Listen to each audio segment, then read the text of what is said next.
नमस्कार छोट्या मित्रांनो, स्वागत आहे तुम्हा सगळ्यांचं बालसंस्कार कथामध्ये. आज आपण ऐकणार आहोत एक खूपच छान गोष्ट, उंदराची टोपी. चला तर मग गोष्ट सुरू करूया. एक होता उंदीर मामा. रस्त्याने जाताना त्याला मिळाले एक फडके. फडके घेऊन तो गेला धोब्याकडे. धोब्याला म्हणाला, धोबीदादा, माझे फडके धुवून दे." धोब्याने उंदराने दिलेले फडके धुवून दिले. मग उंदीर मामा गेला शिंप्याकडे. शिंपीदादा, मला एक छानशी टोपी शिवून दे, तिला रंगीत गोंडेही लाव." शिंप्याने उंदीर मामाला टोपी शिवून दिली. उंदीर मामाने टोपी डोक्यावर घातली, एक ढोलकी घेतले. ते वाजवत तो गाणे गाऊ लागला. "राजाच्या टोपीपेक्षा माझी टोपी छान, डुम डुम डुमाक." राजाने हे ऐकले. तो शिपायांना म्हणाला, "जा रे, त्या उंदराला पकडून आणा."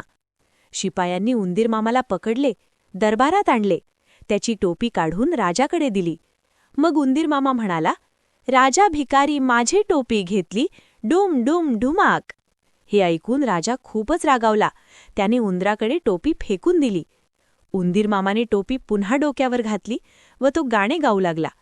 "राजा मला भ्याला, माझी टोपी दिली, डुम डुम डुमाक." हे गाणे गात गात तो राजवाड्यातून निघून गेला. तात्पर्य: शक्तीपेक्षा युक्ती श्रेष्ठ. तुम्हाला गोष्ट आवडली असेल तर लाईक करा, शेअर करा आणि बालसंस्कार कथाला सबस्क्राईब करा. पुन्हा भेटूया एका नवीन गोष्टीसोबत.